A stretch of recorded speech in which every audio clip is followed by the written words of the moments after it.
സ്നേഹിക്കാൻ മുത്ത് പറഞ്ഞ മറ്റൊരു നാടുണ്ടോ?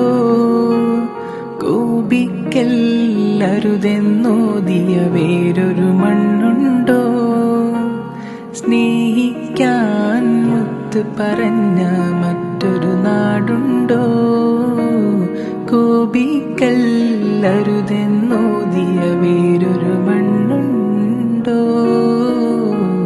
ഇറങ്ങുന്ന മലക്കുകളും ഇണങ്ങുന്നൊരു പ്രാവുകളും, ഇറങ്ങുന്ന മലക്കുകളും ഇണങ്ങുന്നൊരു പ്രാവുകളും ത്വയ്ബ ഫളിലാണ്, ഇന്നും റൗള മദദാണ്.